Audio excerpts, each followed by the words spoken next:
Charlotte's Web, Chapter 7, Bad News. Wilbur liked Charlotte better and better each day. Her campaign against the insects seemed sensible and useful.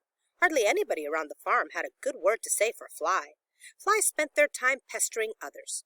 The cows hated them, the horses detested them, the sheep loathed them. Mr. and Mrs. Zuckerman were always complaining about them and putting up screens. Wilbur admired the way Charlotte managed. He was particularly glad that she always put her victims to sleep before eating it.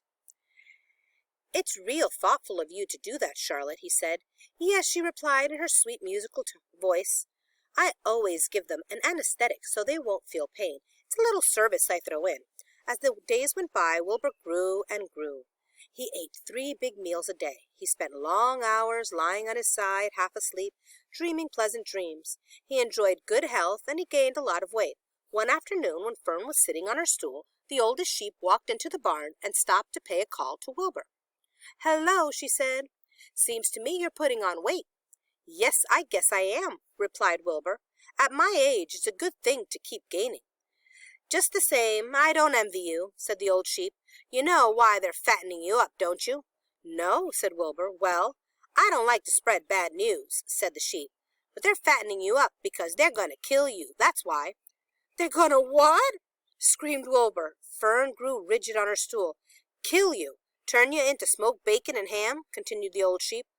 "Almost all young pigs get murdered by the farmer as soon as the real cold weather sets in. There's a regular conspiracy around here to kill you at Christmas time.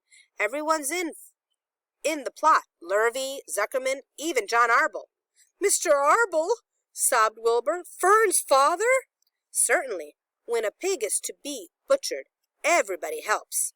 I'm an old sheep, and I see the same thing. Same old business, year after year. Arbel arrives with his .22, shoots the—" "Stop!" screamed Wilbur. "I don't want to die. Save me, somebody. Save me." Fern was just about to jump in when a voice was heard. "Be quiet, Wilbur," said Charlotte, who had been listening to the awful conversation. "I can't be quiet," screamed Wilbur, racing up and down. "I don't want to be killed. I don't want to die. Is it true that the old sheep says, Charlotte? Is it true they're going to kill me when the cold weather comes?" "Well," said the spider, plucking thoughtfully at her web, "the old sheep has been around this barn a long time.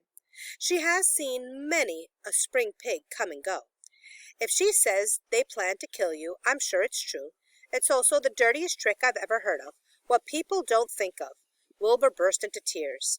"I don't want to die," he moaned.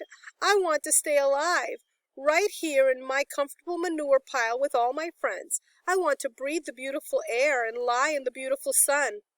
"You're certainly making a beautiful noise," snapped the old sheep. "I don't want to die," screamed Wilbur, throwing himself to the ground. "You shall not die," said Charlotte briskly. "What? Really?" cried Wilbur. "Who's going to save me?" "I am," said Charlotte. "How?" asked Wilbur. "That remains to be seen. But I'm going to save you. And I want you to quiet down immediately.